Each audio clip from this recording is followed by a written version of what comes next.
Hello and welcome everyone to today's webinar on the power of group coaching in the workplace. Very excited to have you here. Definitely appreciate your time today and your interest in this topic. Based on some of the questions that came in ahead of time, some of you work inside of organizations and are exploring having group coaching there, and some of you are coaches offering services and exploring this as a service for yourself. So definitely working to provide insight for everyone on the call. I appreciate the questions that came in advance with your registrations. It gives us an idea of what you want to hear about. As we go through today, please feel free to ask more questions. Now, of course, because of the number of people listening on the call, everyone's in mute mode, and my apologies, that's how that one works. What we're going to do is invite you to type questions into the panel. So in your computer, you have a control panel for the webinar system. There's a place where you can type in a question. Just put it there. Definitely going to monitor those questions as we go. So today you've got me here, I'm Kathy, and then Ellen is also on the line. And Ellen is responsible for business development with the Center for Coaching Solutions. So we're both thrilled here, excited about having this conversation and providing lots of great insight. So let's dive into what we are going to talk about. Our agenda for the conversation on group coaching. We're going to talk about what coaching is. It's got to have that basic definition so we know where we're going. We're going to get into what is group coaching, and then talking about that a little bit on how it's different from some other things. We'll talk about how to manage group coaching, the impact of it, and some of the resources that are available to you. So starting with our definition, the International Coach Federation provides a definition for coaching itself, and I think it's a great definition. Coaching is partnering with clients in a thought-provoking and creative process that inspires them to maximize their personal and professional potential. Well, group coaching, basically the same concept. Take that definition and now read it through, hear it, with application to a group. It's thought-provoking, it's a creative process, it inspires everyone in the group to maximize both personal and professional potential. And here's what's essential. Everyone's invited to be there, to participate and be involved. And when having a group, it's very important that everyone have a chance to be heard.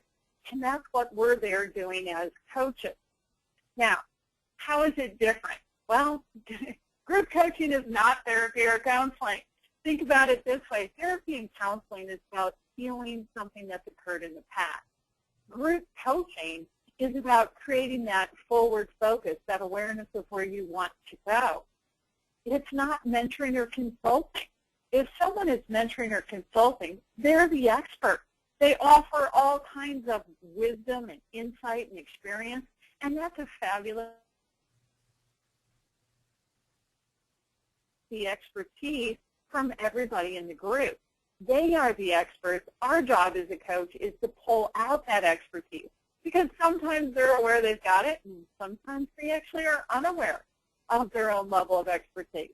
Group coaching is not training. Training is a fabulous opportunity for providing information, doing some teaching. The difference between group coaching and training is that when you do group coaching, it's about, okay, how are we going to apply what we learned in the training? So it's taking that training to the next level. Group coaching is not a repackaging of management skills. So yeah, you've got managers and leaders. They're there providing the direction, making some decisions, etc. The key difference in group coaching is that it's really about enhancing everyone else, their leadership, what they're doing, and putting them in charge of making some decisions and deciding some direction. Now, Kathy? Let's go in. Yeah, go ahead, Ellen. Oh, can we jump back to the last slide, please? Of course. You know, in my travels talking to folks about coaching, the distinction can be difficult for folks sometimes. Coaching, and I know we all like to say coaching can be therapeutic because of the process, but it is not therapy, because therapy is about resolution and healing of the past. Group coaching is all about forward-looking, motivating performance and action. Coaching is all about getting folks to act, getting them pointed in the right direction and moving them forward. And you're right about the leadership management combination of workshops and training and mentoring. Group coaching is really about exploring options, developing a strategy, and planning action steps. Absolutely. Absolutely. Thank you for that. So when you're doing group coaching, what are you doing? You're tapping into an effective and proven method of long-term development. So very, very powerful. And one of the questions that had come in is, how do you create that buy-in for a group coaching program? So some of it's doing that research on the return of investment for coaching. And so we'll talk a little bit about that as we get further in. Definitely a great awareness. So when we're doing group coaching, we're using a process that we know works. It navigates change in a collaborative way. So think about what's happening. Change is going on in your organization. That's a given. It's pretty much standard. When you have a group, what you're doing is having them talk it through and decide how they're managing it. They're navigating change together, which enhances your outcome. It coordinates them. And of course, it's economy of scale. So one of the questions that came up ahead of time when you were registering is, gee, what do you think of empowering the group to then keep going as a group without you, so you can turn around and start different groups or other groups? Within an organization, there's opportunity for that. The key to it is this: knowing that you've got somebody in place that's actually managing that group effectively, because you want someone there to ensure everyone is heard and understood, and that everyone is processing in a way that's positive and forward focused. So where you have the leadership for that group makes a lot of sense in terms of empowering them to continue going, which means that internally you have the time for starting another group and getting the next one going. So great question. Okay, group coaching increases team and individual results. It goes to ownership. Think about it this way: as much as we love the idea of telling people what to do and how to do it, when they decide for themselves and figure it out themselves, they own it and you get the follow through. That's where you get the difference in their results. It supports achievement of the goals and objectives, because in addition to setting those goals and objectives themselves, they're actually engaged with other people on their team, which means they now have some built-in accountability as well as having to find their own goals. So it's a fabulous resource for that. Group coaching is an opportunity for employee growth, employee development, and employee achievement. Because after training, for example, having a group, and they say, okay, we got this great information, what are we going to do with it? They're going straight into people growing from it, developing, enhancing their learning, because they're working that application of it, and it does get the results. You're going to see it in what happens. It means that you are enhancing skills as you go. You're having the group talk about the resources available to them, discussing those, using those, figuring that out. So it's a great source of resource identification, and it's a great way to develop your best practices. So chances are many of you are doing work internally, those of you that work that way, on what's the best way to approach this. A lot of consultants do that kind of work. But when you get the people on the ground doing the work, talking about the best way to do it, you're going to create a new level of awareness and some great ideas from that synergy in terms of how to do it most effectively. Group coaching empowers everyone there so that they learn from each other. And think about what that does for engagement in the workplace, because when they're learning from each other, they're valuing each other. They appreciate each other, and they benefit from that engagement.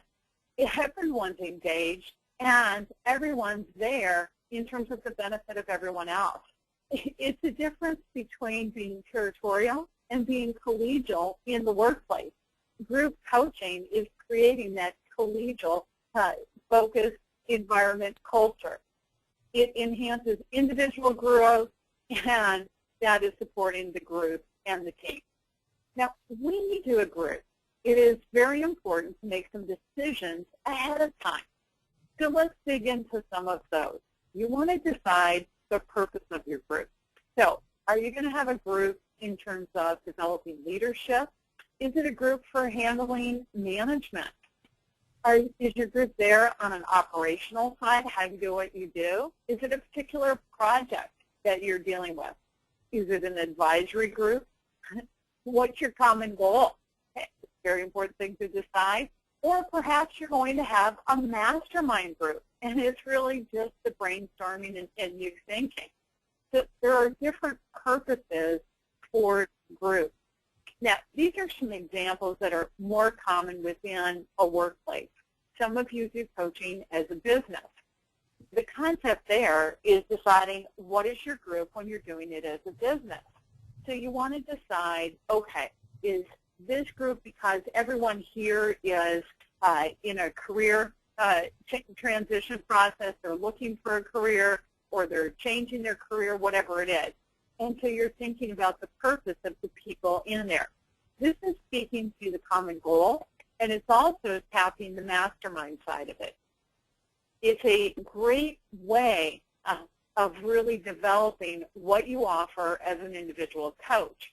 So one of the questions that was asked ahead of time when you were registering is tips for target marketing. Well, when you're marketing yourself as a coach, you very often are niching yourself. And one of the ways that enhances your offering is by having groups.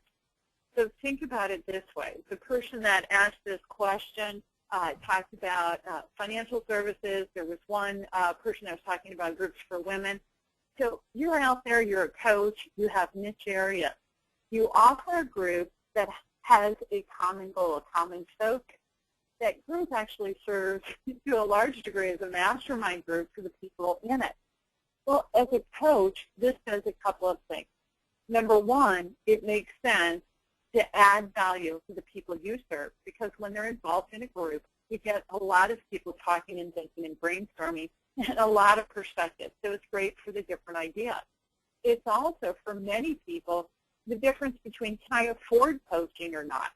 So, for example, you were asking, how do you handle pricing when you do a group? Well, when we do our training program at the Center for Coaching Services, we talk about group coaching, and we talk about how much to charge. A single group, one person, a starting rate, very often in the neighborhood of $49. And then you go from there. Of course, it does depend on the level of the group, on who your target market is, what the focus is, how much prep is involved from these people, etc. So those are all pieces of it. That hopefully is answering that question that came in. If you want me to add to that, please type in another question in the question panel. Let me know what else you want to know. Kathy? So in addition, yeah, go ahead, Ellen. I know coaches who do small groups for small business owners as far as business development is concerned, or sole entrepreneurs, where they come together and they decide, you know, this time we're going to talk about this specific challenge in being a small business owner. Or they have groups around marketing. How do you market as a small business or a sole entrepreneur? Groups for folks in job search, focus groups for folks in job search, are some of the different areas that our attendees who are here as coaches and want to learn, you know, what can I offer as group coaching in my business. Those are some other ones. Those are great examples. Yeah. So, okay. Now, Another decision you're going to make, decide what you're going to focus on in advance. Sometimes in the workplace, it's a decision between, is my focus as the coach on the relationship, or is it on the task? Because that's a different focus. Sometimes the coach is brought in so that the people on the team are interacting effectively, engaging with each other effectively, and it's really about how they communicate and work together. Sometimes the coach is brought in so that the team is really developing their focus on what exactly they're accomplishing and how they're getting there. So it's an awareness going into having that group. What is your purpose? What is your focus? You want to think about the role. Yeah, go ahead. I'm sorry, I'm jumping in. I wanted to go back to the last slide to make the point. The reason why we want to decide the focus in advance is because that will help the coach decide, or help the coach to know what questions to ask.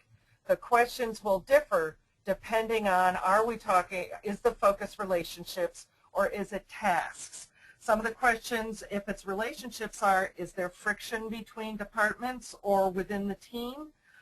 Who are the stakeholders? If it's working on the same project or goal or committee, what is the function of the team? What is the goal? What is the timeline? What are the tasks? What's on track? What's off track? And what will it take to move forward? Those are all very different kinds of questions. So that's why we want to decide the focus in advance for sure. Yeah, excellent. Good examples on those questions, so excellent. Okay, another decision we're making in advance is how to decide the role of the coach. So, for example, are they coaching individuals on the team? Are they coaching for team relationships? Or are they coaching for results? And you're deciding the capacity of that coach in advance. So think about it this way. Are they part of the team or are they outside of the team? This goes back to that earlier question. You want to empower that group to keep going. So it may be you start as a coach that's outside the team and purely there in that coaching capacity, and then when you empower that team to keep going, that coach is actually part of the team. So there's a difference in who they are, because when you do that group coaching, someone who's part of the team is also part of the ideas and the brainstorming and the thinking. When a coach is outside the team, they're more of the role of a facilitator. So it is different. You want to think about, is the coach there as an intermediary or a mediator? So very often a coach is brought in terms of relationships and because there's conflict. So going back to some of the questions Ellen was just sharing with you, is it because there's conflict happening?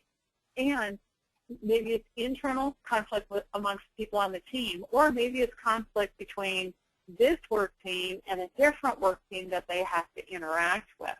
And so how is the coach serving there? Is the coach supporting how the team's interacting with themselves or with others outside of the group? Another big decision is who's going to be in the team or in the group coaching process. So you want to think about people that have a common interest. So, for example, if you're a coach externally and you're doing this as a business, Ellen shared some examples with you saying, okay, I coach people who have small businesses. So that's a common interest, and doing a group for people who have those small businesses, talking about different challenges they're facing. An example internally within an organization would be a team that's working together on a project. They run a department together, whatever it is. So we've got to have that common interest when they all get together. And it's kind of a simple example to explain how that's different. If you are a coach and maybe you have one client that is going through some personal transition, maybe they're going through a divorce. You have a different client, like Ellen said, and they're starting a business. You have a different client who is working on launching their career. So you're working with them on resumes and interviewing and that kind of thing.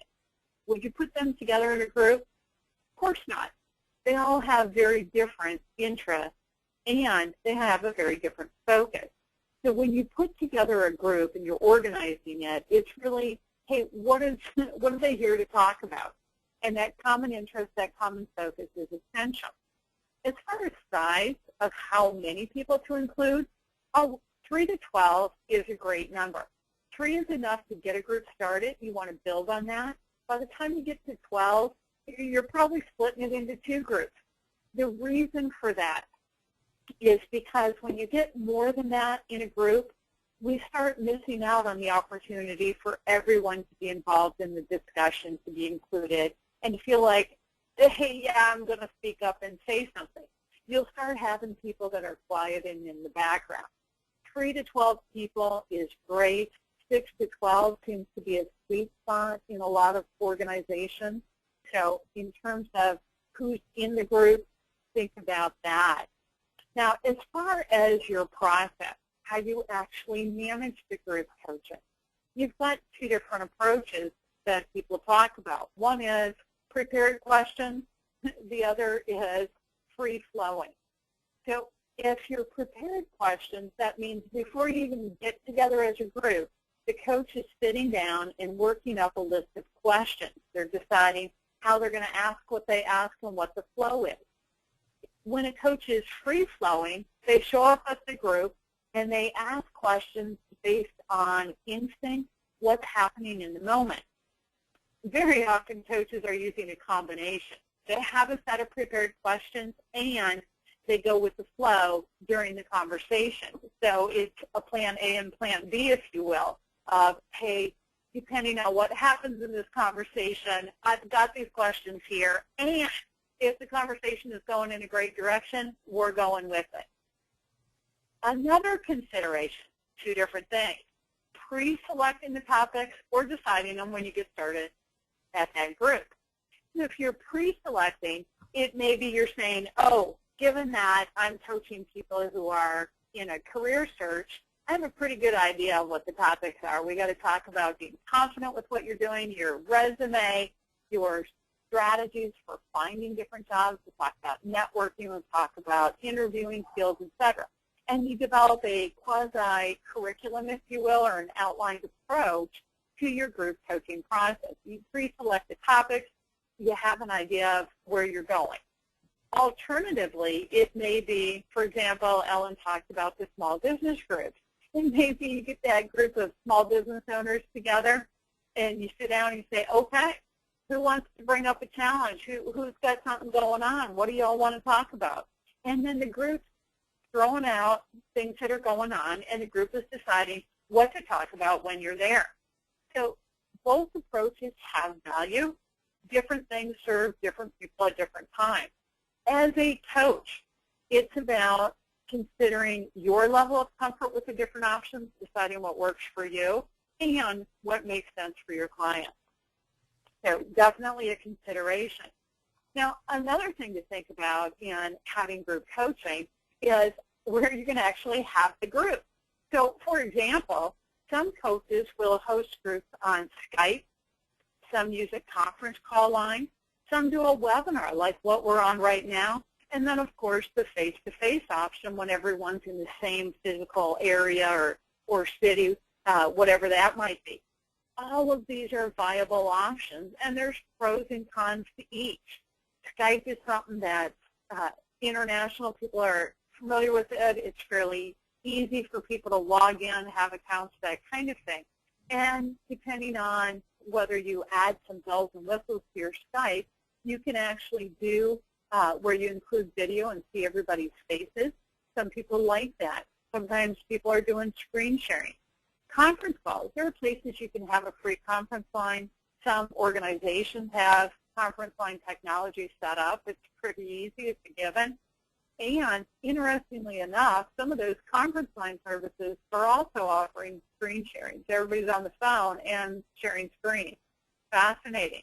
The webinar technology, what you're in right now, there's actually a version where you can include video and see people if you want to. It's in the GoToMeeting side. It does have a limit of how many videos you can have going on. So you want to be aware of that. Another way people will use this kind of format is to actually show the note-taking on their screen. So everyone's talking on the phone, interacting, engaging, and they're watching the notes while it's going. So for different learning styles, it's very helpful to have that happen. And then, of course, face-to-face. If you're all in the same office building or in the same area, some people like that engagement, that interaction on a face-to-face basis. So definitely an option for you. Now, the impact of group coaching, Manchester Review made this statement. Coaching translates into doing translates into impacting the business, and this impact can be measured and quantified. I think it's fascinating how much research is available on the return on investment for coaching. And it makes a lot of sense to check out some of that information. One of my favorite examples is a study done by the Personnel Management Association. And here's what they say. When you do a training program, you're going to get a 22% improvement. Well, when you combine training with coaching, you get an 88% improvement. So think about it this way. The American Society for Training and Development, ASTD, it's an organization that professional trainers belong to. They now list coaching as a core competency for a training professional. The Society for Human Resource Management, sometimes called SHRM, also lists coaching as a skill for HR professionals. Well, there's a reason that these professionals are seeing coaching as a skill set that is essential for the work that they do. Group coaching is going to positively impact the profitability of your organization. So some of the numbers that come out, and you can find this online when you go ahead and do the research. So direct reports, 77% say there's an improvement in their relationship with their direct report. With immediate supervisors, 71%. Okay, this is phenomenal. This is incredibly important. Think about it this way. The number one reason people leave a job is because of their boss or supervisor. You've heard the saying, they're not quitting the company, they're quitting their manager or their boss. Well, guess what this speaks to? The coaching is making a difference in that relationship. 63% it improves relationships with their peers, and 37% say it improves relationships with their clients. Now, coaching, additionally, is going to increase your teamwork, 67% improvement there. Job satisfaction is going up 61%. Organizational commitment is going up 44%. These are phenomenal numbers. Business Review put out a number that 84% of employees in this country want to find a new job. I've seen the number that 70% are actually actively looking. And it's going back to the engagement, the job satisfaction. So people working together, being committed to their organization, definitely making a difference. And check out some of the other numbers you've got coming out of this. Productivity is going to be up 53%. The quality of the work people are doing, up 48%. Organizational strength is going to be increased 48%. Profitability goes up 22%. Well, that makes a lot of sense. When you increase productivity and the quality of work, of course profitability is up. Customer complaints are down, and your costs are down. So you've got phenomenal outcomes from the impact of group coaching. So when you talk about getting your organization to buy into having group coaching, go online and pull up this research. Share these numbers because it absolutely makes a difference. And when they get the impact, you're creating buy-in to having the group coaching there. Group coaching is very often about the difference between success and failure with what's going on. Kathy? Now, we want to provide, Hey, yes. I know we're running out of time, but I wanted to share another statistic that I found. If we could go back to the last slide. Okay. That's the one there. You know, what's great about all these statistics, they show that group coaching can be the difference between success or failure, and coaching results in organizations have increased retention, employee retention and productivity, better relationships across the board. Just imagine the positive impact that group coaching has on all of these areas in your organization. Group coaching absolutely drives right to the bottom line of an organization. There's also by the Manchester Group, they came out with a statistic that the impact of coaching has a greater than 5-to-1 return of investment, which is a very impressive statistic. Yeah, absolutely. I think that Manchester Inc. statistic is one of the most often cited statistics in coaching as far as ROI, and I think it's the greater than 5, it's 570%. And here's what's fascinating. There are a lot of research studies that come out with numbers very similar in that 500 to 700% return on investment range. That's a powerful number to present for creating buy-in. So absolutely. Thanks, Ellen. Good statistics. Okay. What are some resources that are available to you? First off, the Center for Coaching Solutions. We are the resource for coaching results. What does that mean to you? If you want to start group coaching and you're looking for insight and information, we want to be a resource for you. If you want help managing those groups, if you want coaches running those groups, that's a resource for you. If you want to train your coaches, then the Center for Coaching Certification has programs available to you. Now, in keeping with our theme of statistics, the American Management Association published a statistic, and they said that when your internal coaches have external training, you're getting a better result. So it's a great opportunity for you there. Coaches and coach matching are through the Center for Coaching Solutions. Coaching certification, the training is through the Center for Coaching Certification. Now, Ellen and I are both here. We're happy to spend 30 minutes with you. All we want you to do is let us know you want 30 minutes. If you email or call within the next 24 hours and say, yes, I want to schedule 30 minutes, then we'll figure out a time that works for both of us, whether it's a week or 2 weeks or whenever. We just want to do that. Now, if you're on the side of hiring a coach, you're going to want to connect with Ellen. If you're on the side of training coaches, connect with me. And here's our contact information. So we are available to you. If you just want to talk and brainstorm and ask questions and get ideas, take advantage of that free 30 minutes. Let us know how we can be helpful to you. And I do want to thank all of you. As Ellen mentioned, we're at that time. So I realize we scheduled 30 minutes. We've used our time. Definitely want to tell you how much we appreciate you being here, your interest. Very excited about the opportunities that coaching and group coaching provide, both internally at your organization and for you who are doing coaching as a business. So thank you, everyone. Definitely appreciate your interest, and I appreciate the thank yous that we're getting in the comment panel.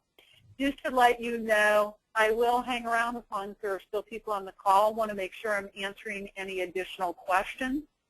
Those of you that do have to get going, thanks again. Let us know how we can be helpful. So other questions or comments, please feel free to type those in. So lots of thank yous scrolling by here. Here's one asking if we're going to send this presentation to you. What I'll share with you is that we will load this on our YouTube channel, and we will send you a link to the YouTube channel so that you can watch this there. And it'll be a direct link to this video on YouTube. So hopefully that's answering that question for you. From what I'm seeing, I think we've covered it on your questions. Thank you all. We look forward to being of service.